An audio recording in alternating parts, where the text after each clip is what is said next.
आदि में जब कुछ भी नहीं था, तब केवल परमेश्वर था। यह कहानी है उस शून्य से ब्रह्मांड के सृजन की। परमेश्वर का वचन उत्पत्ति 1 अध्याय 1 से लेकर 31 तक। आदि में परमेश्वर ने आकाश और पृथ्वी की सृष्टि की। पृथ्वी बेडौल और सुनसान थी और गहरे जल के ऊपर अंधियारा था। तब परमेश्वर का आत्मा जल के ऊपर मंडलाता था। तब परमेश्वर की गूंजती हुई आवाज सुनाई दी, उजियाला हो। और उजियाला हो गया। परमेश्वर ने उजियाले को देखा कि वह अच्छा है और उसे अंधियारे से अलग कर दिन और रात का नाम दिया। यह था पहला दिन।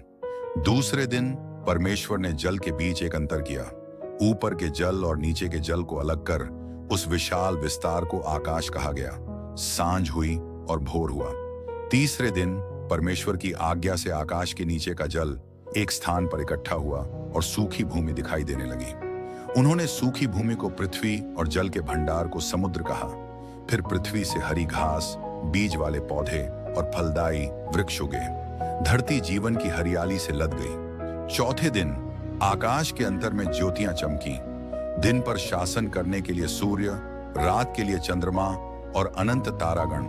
ये समय, ऋतुओं और वर्षों के चिन्ह बने। पांचवें दिन जल जीवित प्राणियों से भर गया। समुद्र में विशाल जीव और आकाश में रंग बिरंगे पक्षी उड़ने लगे। परमेश्वर ने उन्हें आशीष दी, फूलो फलो और बढ़ जाओ। छठे दिन पृथ्वी पर वन पशु और रेंगने वाले जंतु आए। और तब अपनी सृष्टि के शिखर पर परमेश्वर ने कहा, हम मनुष्य को अपने स्वरूप के अनुसार बनाएं। परमेश्वर ने मनुष्य को अपने ही स्वरूप में बनाया, नर और नारी कर उनकी सृष्टि की।